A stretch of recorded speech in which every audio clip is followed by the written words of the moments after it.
Assalamualaikum warahmatullahi wabarakatuh.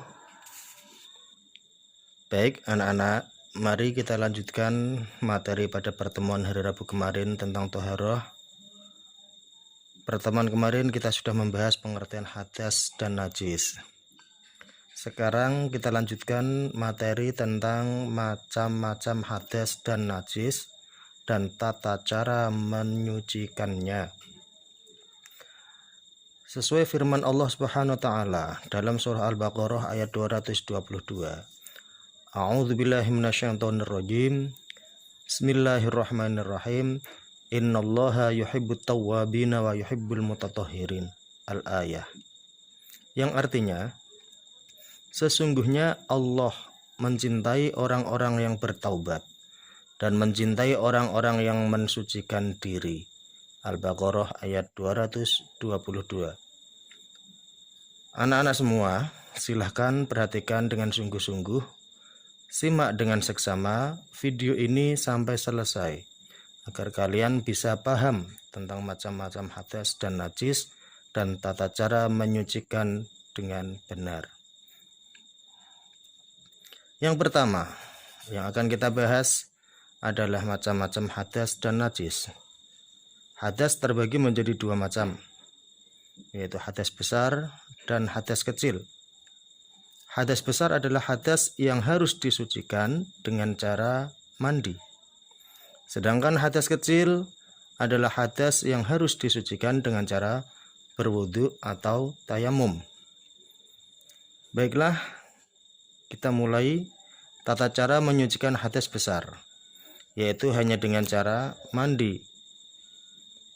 Cara-cara mandi untuk menghilangkan hadas besar dengan benar adalah: yang pertama, sebelum memulai mandi, disunahkan dulu untuk menghadap ke kiblat. Kemudian, mencuci kedua telapak tangan, membersihkan semua kotoran yang menempel di tubuh kita, dan lalu berwudu. Lalu disunahkan kita untuk membaca niat mandi wajib melalui lisan kita.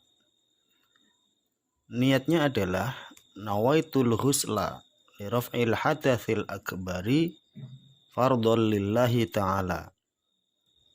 Yang artinya, saya niat mandi untuk menghilangkan hadas besar, fardu karena Allah Ta'ala. Ini untuk niat mandi janabah. Sedangkan untuk niat mandi bersuci dari haid, nawaitul husla li raf'il hadatsil akbari minal haidi, atau nawaitul husla li raf'i hadatsil haidi fardhon lillahi ta'ala. Artinya, saya niat mandi untuk menghilangkan hadas besar dari haid, fardu karena Allah Ta'ala. Kemudian, untuk mandi yang bertujuan untuk menghilangkan hadas besar dari nifas, niatnya adalah nawaitul husla li raf'il hadatsil akbari minan nifasi, atau nawaitul husla li raf'i hadatsin nifasi fardhon lillahi ta'ala. Yang artinya, saya niat mandi untuk menghilangkan hadas besar dari nifas, fardu karena Allah Ta'ala.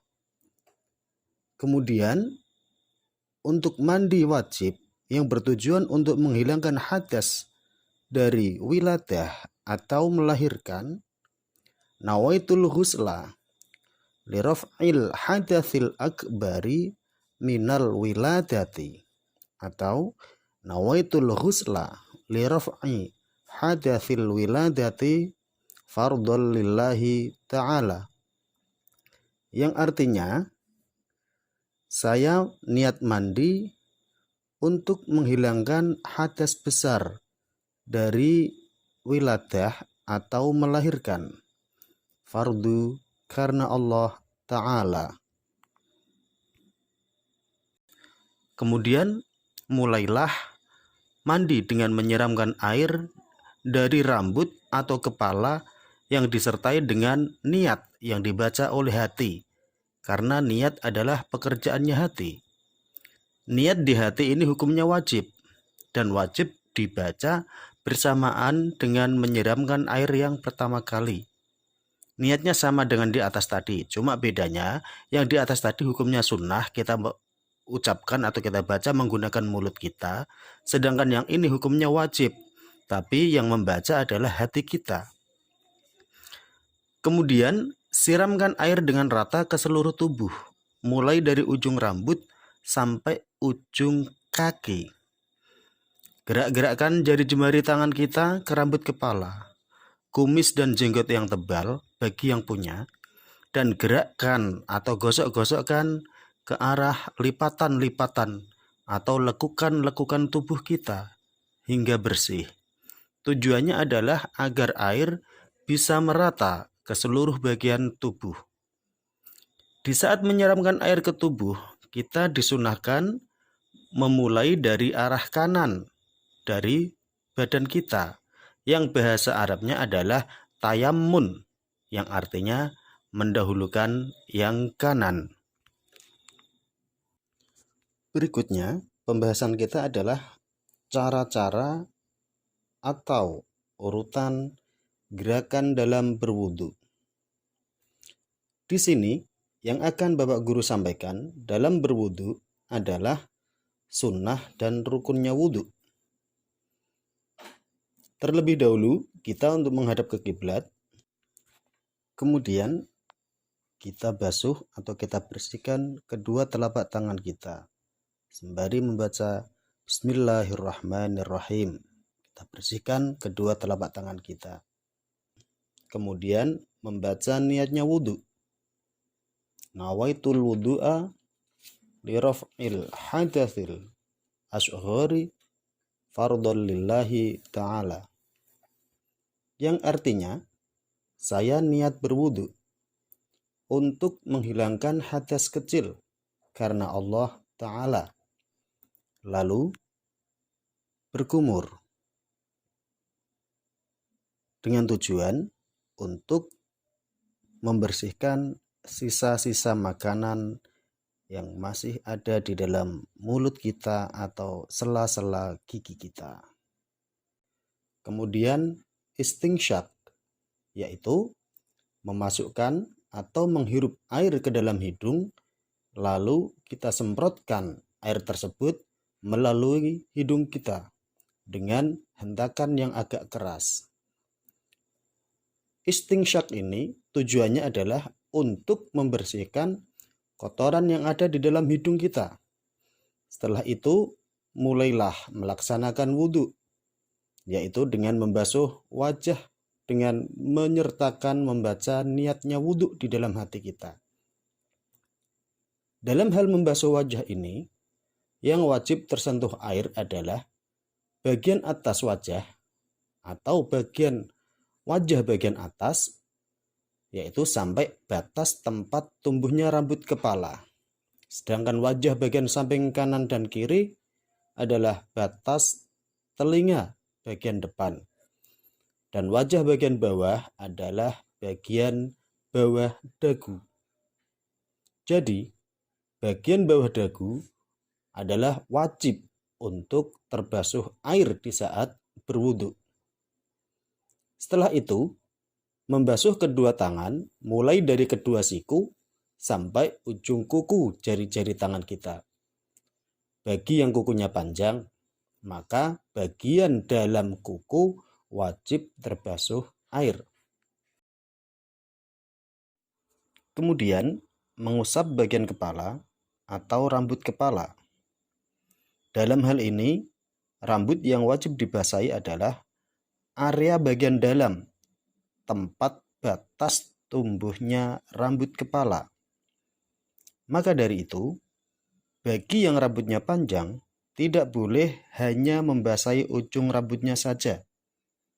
Akan tetapi, tetap harus membasahi rambut yang berada di dalam area batasan tempat tumbuhnya rambut. Selanjutnya adalah mengusap kedua telinga. Dalam hal ini hukumnya adalah sunnah. Kemudian membasuh kedua kaki mulai dari mata kaki sampai ujung jari atau ujung kuku jari kaki. Bagi yang kukunya dalam kategori panjang, wajib membasahi bagian dalam kuku dengan air. Rukunnya wudhu yang terakhir adalah urut atau tertib dalam melakukan gerakan wudhu, mulai dari niat yang dibarengkan dengan membasuh wajah sampai dengan membasuh kaki. Setelah selesai berwudhu, kita disunnahkan untuk berdoa. Doanya adalah Bismillahirrahmanirrahim. Asyhadu an la ilaha illallah wahdahu la syarikalah wa asyhadu anna Muhammadan abduhu wa rasuluh. Allahumma ja'alni minat tawwabina waj'alni minal mutadahhirin waj'alni min ibadika sholihin. Yang artinya, aku bersaksi bahwasanya tidak ada Tuhan selain Allah, dan aku bersaksi bahwasanya Muhammad adalah utusan Allah. Ya Allah, jadikanlah hamba-Mu ini bagian dari orang-orang yang bertaubat. Ya Allah, jadikanlah hamba-Mu ini bagian dari orang-orang yang suci. Ya Allah, jadikanlah hamba-Mu ini bagian dari orang-orang yang soleh. Anak-anakku semua, tetap semangat ya. Tetap perhatikan dan simak video sampai selesai. Berikutnya akan Bapak Guru jelaskan tentang menyucikan hadas dengan cara bertayamum. Anggota badan yang diusap dalam bab tayamum hanya ada dua, yaitu wajah dan kedua tangan. Sebelum mulai tayamum, siapkan dulu debu yang suci. Kemudian disunnahkan menghadap kiblat. Baiklah, kita mulai tata cara tayamum. Perhatikan gambar berikut. Letakkan kedua telapak tangan di atas debu. Seperti terlihat pada gambar 1. Kemudian kita ketukkan tangan kanan pada tangan kiri. Begitu juga tangan kiri pada tangan kanan. Ini tujuannya supaya kerikil-kerikil atau debu atau tanah yang keras bisa lepas dari telapak tangan kita. Lalu usapkan telapak tangan kita ke wajah satu persatu. Telapak tangan kanan kita usapkan wajah bagian kanan, telapak tangan kiri kita usapkan wajah bagian kiri. Dan disertakan hati membaca niat tayamum seperti berikut ini. Bismillahirrahmanirrahim. Nawaitu tayammuma listibahatis sholati fardhon lillahi ta'ala. Artinya, saya niat tayamum agar diperbolehkan melaksanakan sholat fardu karena Allah Ta'ala. Usapkanlah telapak tangan tadi dengan merata, dengan cara satu telapak tangan diusapkan setengah wajah. Gambarannya, telapak tangan kanan kita usapkan ke wajah bagian kanan. Dan satu telapak tangan yang lainnya, yaitu telapak tangan kiri, diusapkan pada bagian wajah yang sebelah kiri. Kemudian, taruhlah lagi kedua telapak tangan di atas debu. Ingat, dalam hal ini jangan sampai kedua telapak tangan kita letakkan pada tempat yang sama dengan yang pertama tadi. Tapi letakkanlah di tempat yang lain. Setelah itu, ketukkanlah kembali telapak tangan seperti yang sudah dijelaskan di atas tadi. Lalu, usapkanlah dengan merata. Telapak tangan kiri kita usapkan ke tangan kanan, mulai dari siku sampai ujung jemari tangan kanan. Lalu telapak tangan kanan usapkanlah dengan merata pada tangan kiri, mulai dari siku sampai ujung jari jemari tangan kiri kita. Proses tayamum yang sudah saya jelaskan tadi harus dilakukan dengan tertib atau urut. Baiklah anak-anak, kita sudah selesai membahas tentang macam-macam hadas berikut dengan tata cara menyucikannya.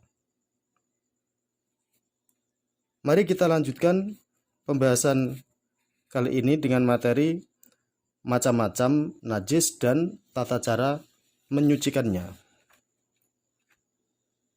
Sebagaimana yang sudah kalian ketahui, najis terbagi dalam 3 macam, yaitu 1. Najis mukhaffafah atau najis ringan, yaitu air kencingnya bayi laki-laki yang belum berumur 2 tahun dan belum makan ataupun minum selain air susu ibu atau ASI.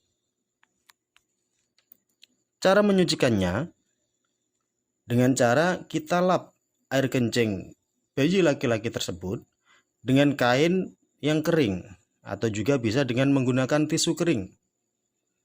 Kemudian kita percikkan air pada tempat yang terkena najis atau kencing tersebut. Kemudian kita lap air tersebut dengan menggunakan kain atau tisu kering yang suci. Najis yang kedua adalah najis mutawassithah atau najis sedang, yaitu najisnya kotoran manusia maupun hewan, baik yang keluar dari kubul maupun dubur, darah, nanah, muntah-muntah, khamr atau arak dan sejenisnya, dan bangkai selain manusia, ikan, dan belalang.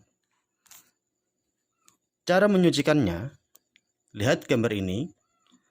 Ini adalah cara yang salah dalam menyucikan najis mutawassithah. Lihat gambar ini. Ini juga cara yang salah. Kalau dipel seperti ini, walaupun najisnya sudah dibuang, tetap belum suci.